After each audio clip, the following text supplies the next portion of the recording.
Heto na nga share ko sa inyo ang recipe at ang procedure ng pagluluto ng pasta na ito. Kaya naman samahan niyo akong magluto at panoorin ang aking video hanggang dulo. Halina't simulan na natin! Meron ako ditong 175 grams ng spaghetti, century tuna, olive oil, Italian seasoning, olives, 3 pieces tomatoes at isang ulo ng bawang. Gagamit rin tayo dito ng parmesan cheese at asin at paminta.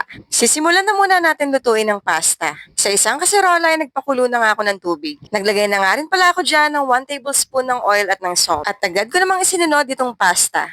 Pakukuluan lamang natin ito sa loob ng 8 hanggang 10 minuto or according sa packaging instruction. Didrain lamang natin ito pagkaluto at isa-set aside muna. At matapos nga lamang nating maluto ang ating pasta ay magsisimula na tayong maggisa. Nagpainit na nga ako dyan ng olive oil at agad ko namang isinunod itong garlic. Gigisa-gisahin lamang natin ito hanggang sa mag-aroma at mag-light brown ng kulay. At kapag ready na ito ay agad naman nating isinunod itong kamatis. Gigisa-gisahin lamang natin ito hanggang sa lumambot at maduro. At kapag ready na nga ito ay susunod na natin ng olives. Naubusan na nga pala ako dyan ng gasol kaya naman lumipat ako ng lutuan. Maigi na lang talaga at meron kaming extra na induction na lutuan. Pagkagisa nga lamang natin itong bawang, kamatis at olives ay maglalagay na rin tayo ng mga pampalasa. At kapag ready na ito ay ilalagay ko na itong isang lata ng century tuna. Isang lata na nga lang pala yung ginamit ko dito dahil kakaunti naman yung pasta na niluto ko. Maglalagay na nga rin pala ako dyan ng asin at paminta. At pagkatapos ito ay ilalagay ko na rin itong Italian seasoning. 1 teaspoon nga lang yung ilalagay ko dito. Isa nga pala ito sa magpapasarap dito sa ating tuna pasta. Hahalu-haluin lamang natin ito hanggang maluto.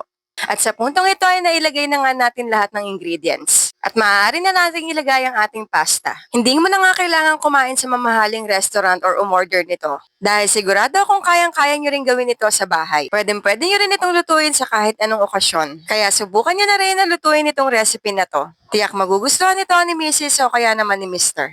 Matapos nga lamang nating mamekos-mekos itong pasta, ay maglalagay na rin ako ng pamalakasang parmesan cheese. Bubudburan nga lamang natin ito at hahaluin muli.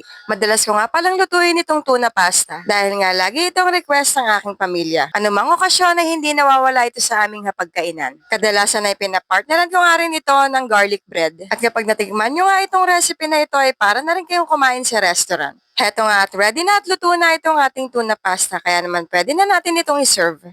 Heto nga't hindi na nga ako makapaghintay ay napasundok na ako at bubudburan ko nga lamang ulit ito ng parmesan cheese. At dito na nga nagtatapos ang aking recipe ng Italian tuna pasta. At kaya naman, tikiman time na. Thank you for watching!